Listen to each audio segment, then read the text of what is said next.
We require more minerals. We require more minerals. Yeah, this might be a really tough map to cannon rush on, actually.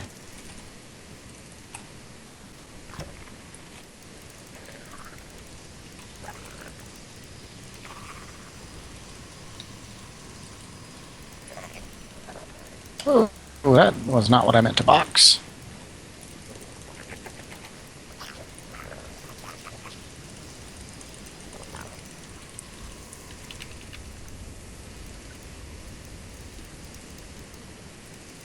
I had to get really creative with this map. I actually don't think you'll ever be cannon rushed on this map. Not by a good player. This is actually one of the hardest maps I've ever seen to cannon rush.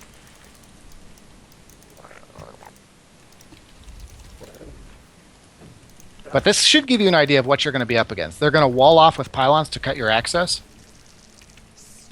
and then that's going to provide them the ability to restrict your surface area, because you had basically one drone worth of surface area there.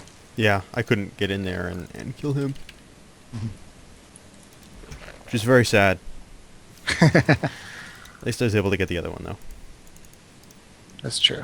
So, small victories. You take them when you can. That's right.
Yeah, well, we've got quite the cannon fortress down there. Do you feel contained? Yes. Good. That's good. Mission accomplished.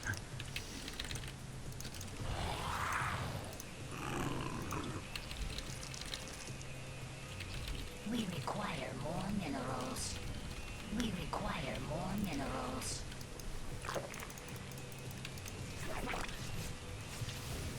Good call. Yeah, well, so I don't feel as contained.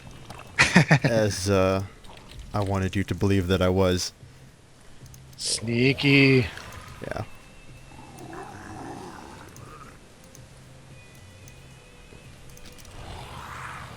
Well, I had to do something.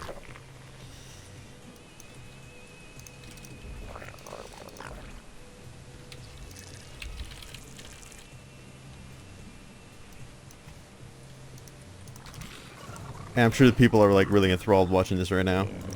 It's kind of intense. I don't know, I feel like I actually really despise. I think cannon rushing is like a really gross tactic.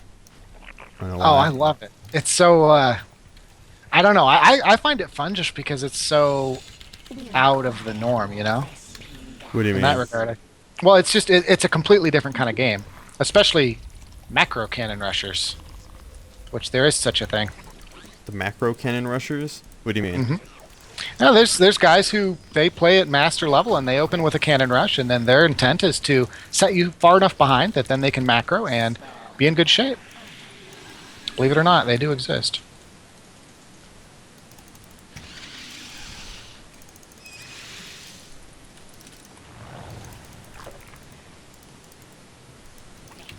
Spawn more overlords. Our forces are under attack. Our forces are under attack. Spawn more overlords. How'd you get in there? Oh crap!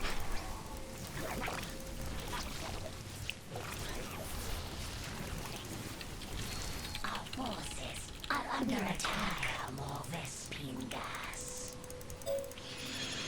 Our forces are under attack.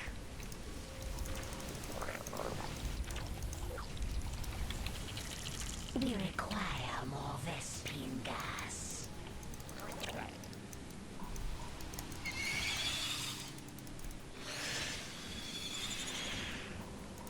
Our forces are under attack. Our drones are under attack.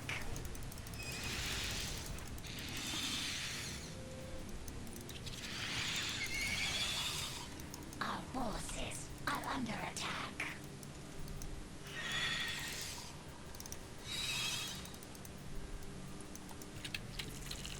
We require more Vespine gas.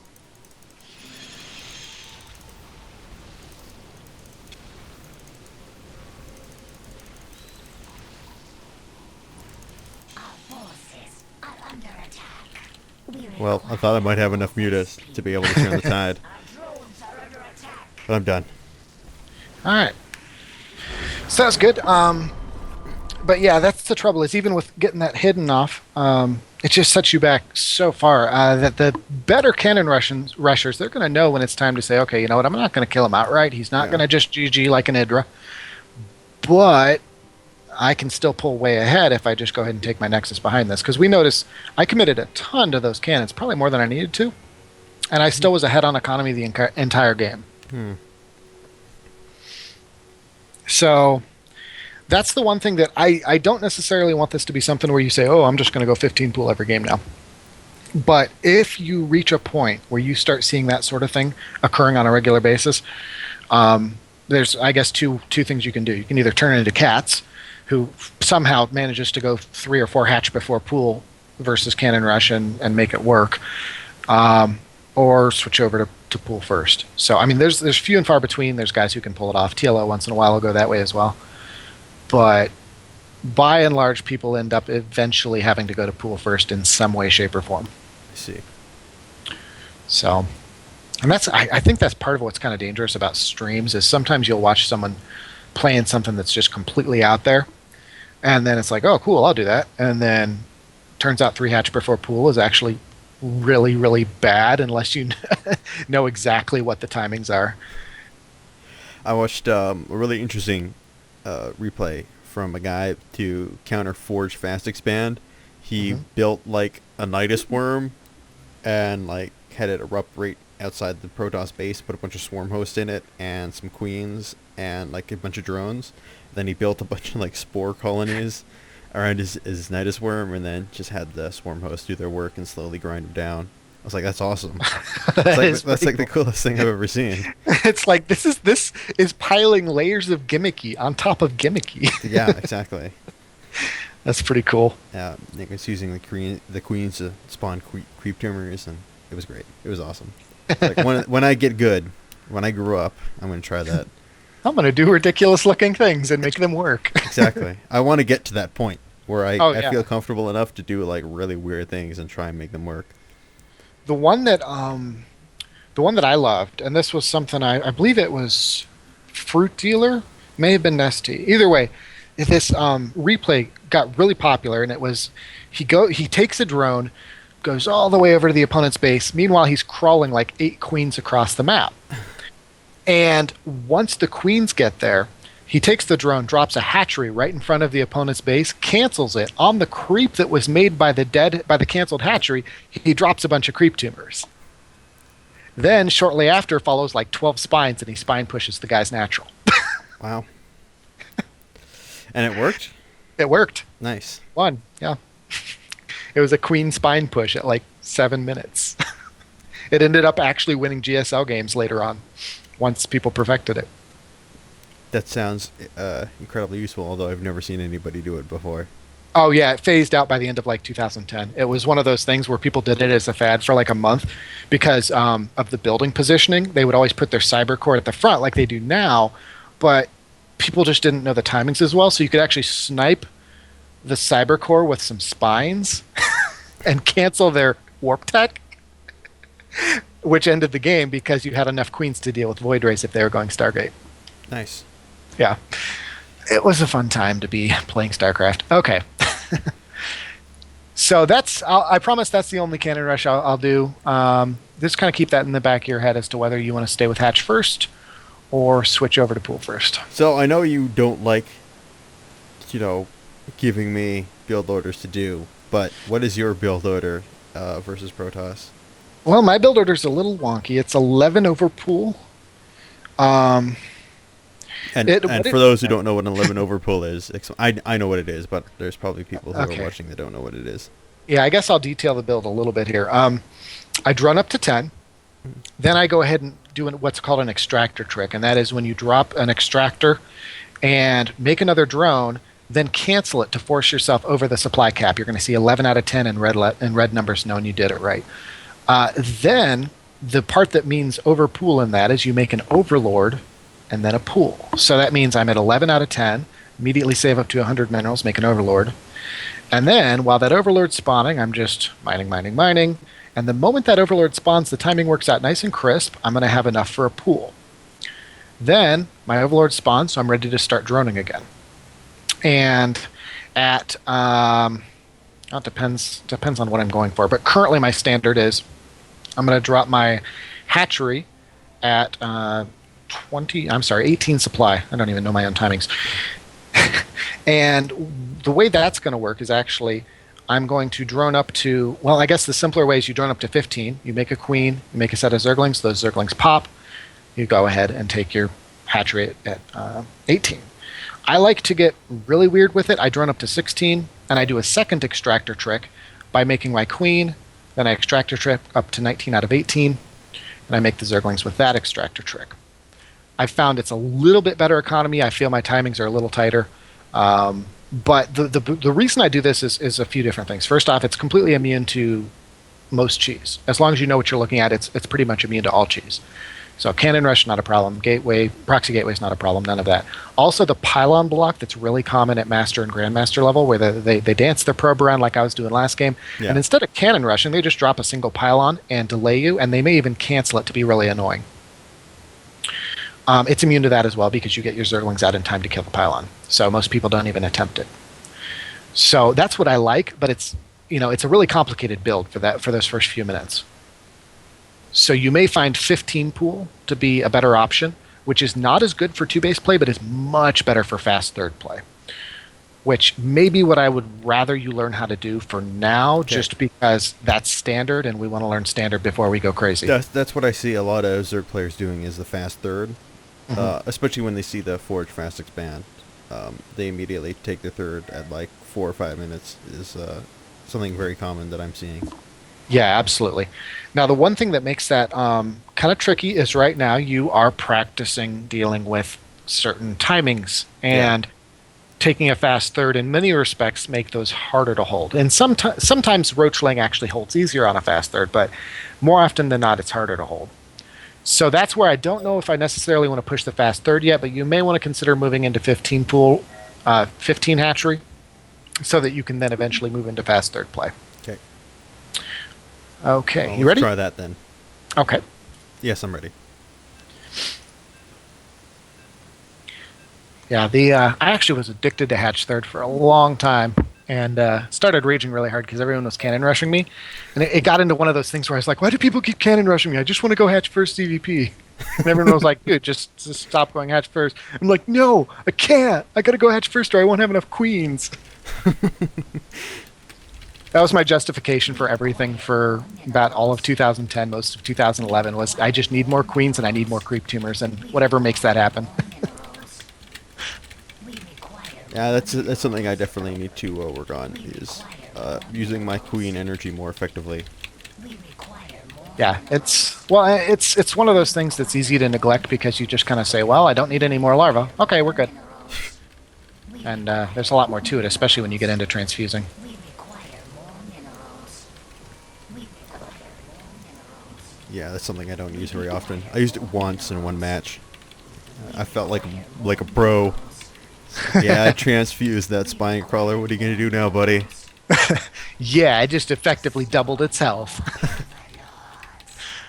No, it does. It feels really cool to get those clutch transfusions off, especially when you can do them reliably. Because Yeah. they'll commit to an engagement and they're like, "Oh, this is pretty good. I'm going to clean this up," and then they're like, "It won't die." You can just hear them smashing their keyboard over on the other side of the world.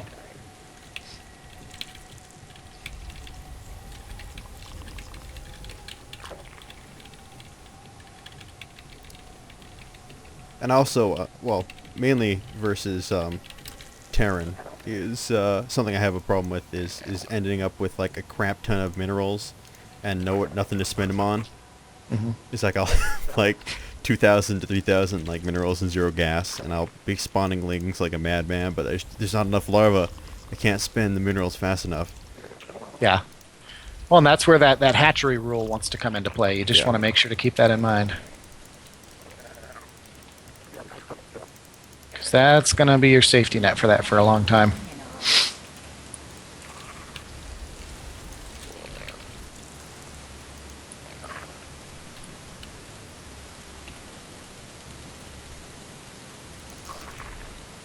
Yes. It's good.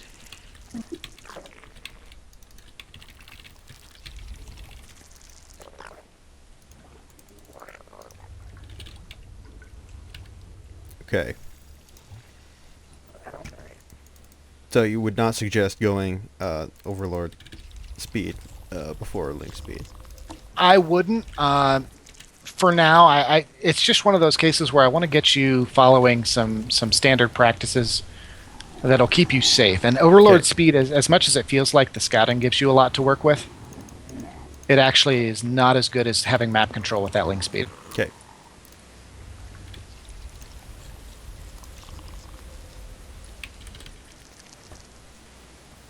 Oh, there's another thing. Crap.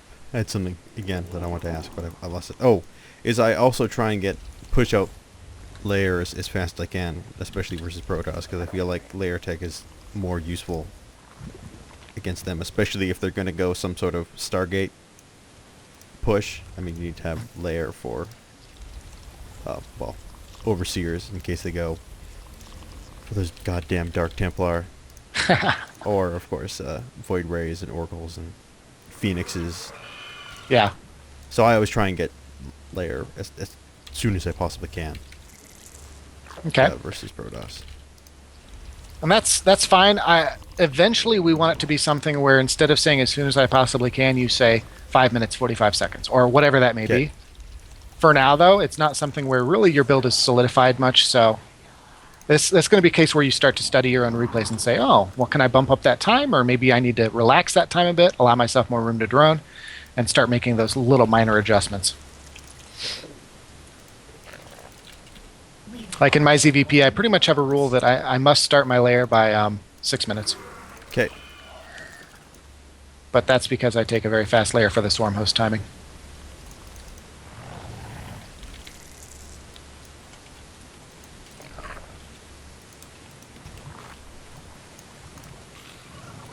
Metamorphosis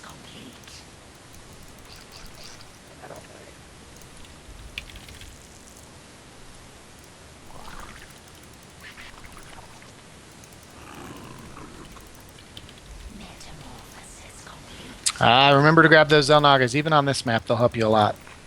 Yeah, I was just sending a link there as you were talking, telling me to do that. So it was good timing. Good timing. Mind reading. More overlords. And but I don't know. I feel like ZVT used to be my worst. It's in a lot of gate build.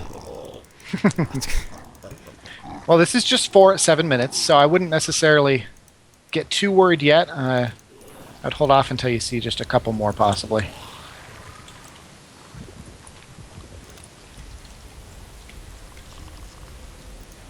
So, what is the best unit composition to say hold the 4 gate? Is it just like mass roaches, or do you want like a even mix of zerglings and roaches, or? Well, 4 gate off of 2 base, they're probably just going to apply a little bit of light pressure. They might even mix in something else with it instead of just 4 gate. Yeah. So spines going to be very good. Roaches, absolutely if you're into the tech, but don't necessarily commit to them if you're going muta. Okay. It's kind of one of those where don't necessarily go them because you feel obligated. I don't know. I feel that they're generally they're very effective against Protoss. I find the Roaches, yeah. Very good. a little bit less so effective against Terran. Yeah, that's changing a little bit because they're pretty good against Widow Mines and Hellbats, but by and large they are a little less effective.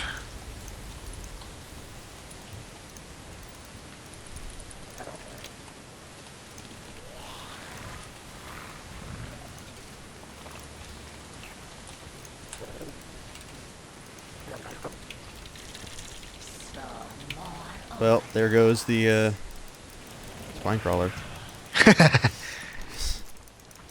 Yeah, we might want to say you preemptively get a spine crawler, maybe even 2, by maybe 7 minutes or so. At least by the time you start your layer at the latest.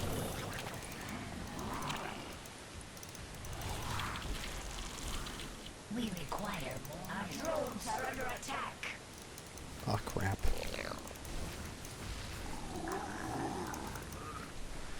Our forces are under attack.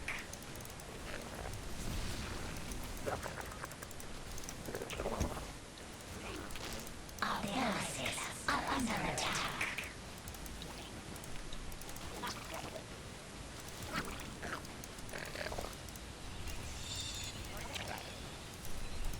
Metamorphosis complete. The hive cluster is under attack. Our forces are under attack. We require more minerals.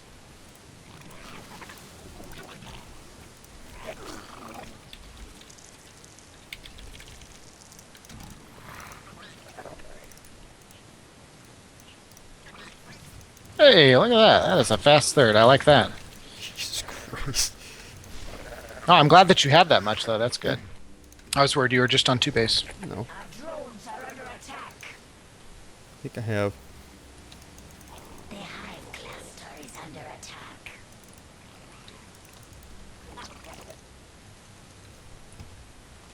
Well, I think you killed all my drones. Yeah. Okay, so actually this was a lot better game than I thought because you got that quick third. Now the one thing you didn't technically take your natural third. Oh, that's not because of technically those- my natural. Yeah, because of the rocks, you're going to want to take your vertical third on this map. Okay. Much easier to defend. Even if you were to break the rocks, I still find this easier to defend because it kind of pockets away there. So you can actually have spine crawlers that cover Alt G for some reason. Okay, that cover there in that area. Where, And you've got where spines is that now. area? I don't see that area. Oh, I can't we're not on because we're not replay, on yeah. replay. Okay, let's go to replay. Okay. So there's going to be a lot of good stuff this game for us to talk about. Yeah. You're kicking yourself right now, huh? Why? I don't know. I can kind of hear it in your tone of voice. You sound a little frustrated. Yeah. Well. I don't know. That is okay. We're amping up the difficulty a little bit, so Some of this is just, going to be kind of growing pains as you're moving into platinum. You're going to start hitting diamonds, and you're going to start seeing coordinated builds like this, where they say, "I'm going to open with 8 zealots, and dump all my gas into oracles, and hopefully my zealots are going to kill lots of queens and prevent him from feeling the need to make spores because he's too busy dealing with the zealots." And that kind of thing is going to become more and more common, where there's a follow-up to whatever they initially intended. Okay. But still, I like the fact that you got such a quick third and got it so well saturated. We just needed a couple mainly spines, it was saturated because like I pulled all my drones off the line and sent them there instead. Gotcha. Yeah. That would do it. All right. So how'd the 15 pool, 15 hatch feel? It's okay. The only thing is I got my queen off a little bit late. It's just the one reason why I like my build is because I can get both queens. Like I got a time, so I have enough minerals, so I can get a queen started at each hatchery at the same time, and then I can inject at the same time, so I don't have to worry about like alternating hatcheries. Yeah. It's something like I really like. Like I hate it if my larva injects on my hatcheries are off timed, because then I feel like I have to check more often to make sure I'm efficiently using those larva injects. No, yeah, I agree. And having your injections synchronized is such a huge help. You might even find that for now you may want to deliberately sync them up, even when they're off. So like in a build like this, you may say, okay, once my second queen is out, I'm actually going to just start injecting at the same time from that point on. And they'll just sync up on their own because eventually one of them will wait for the other. Okay. And you won't be so frazzled trying to keep up with both. Okay, so yeah, at this point where I was mentioning is, now in this case your hatchery is blocked by a pylon, but I don't think that would have been the case because your hatchery would have actually gone down first from what I'm seeing on the build times. So that would still work out really well. But yeah, you can actually cover right around there with your army and spines, maybe a little further up around there. And that's going to mutually defend both your third and your natural. Whereas for this pocket third, even if you have the rocks broken, you still have 2 points of entry. Right here, this one. Well, theoretically, because you only have one. Oh, there's no rocks there anymore. There used to be isn't there another version of this exact same map where there's a rocks defending it, and you can like, kill it and knock it over, and it helps defend it. Yeah, they removed those. So they, along with those 2 center Zelnagas, they're haters. Okay. Yeah, but even if those rocks were there, technically they can still go ahead and break them down, and then they've got 2 points of entry. So really the only thing that makes this vertical third not quite as awesome as it could be is just the ramp right next to it, the ledge right next to it. So siege tanks are strong there. But you won't have that problem in this case. You'll have Colossus, but I find Colossus at ledges are a lot easier to deal with than siege tanks at ledges. Okay, so the drone count is one thing I'm kind of interested in that you went high gas and then fast third, and I think some of this was kind of a little bit of improvising on your part, trying out some new things, which is great. But just keep in mind, you always want to make sure your gas count is matching the intentions of your build. So for you to go double gas and then take a quick third, and then after that third goes down, take your layer, we see that puts you taking your third or taking your layer at 228 gas. And that's the inefficiency that caused your drones to be so low. So again, just keep in mind, you always want to make sure you're prioritizing efficient spending of your resources, particularly when it comes to gas, because that's going to float for quite a while. And actually in this game we saw it never got spent because of this spire going down. And that's where we may want to kind of tie it back to the same thinking that we had in ZVT, which was you either want to go 2 base muta or fast third. And that means if you're going fast third, then you're not going fast muta. That's not to say you can't go muta. It just means what you'll probably want to do is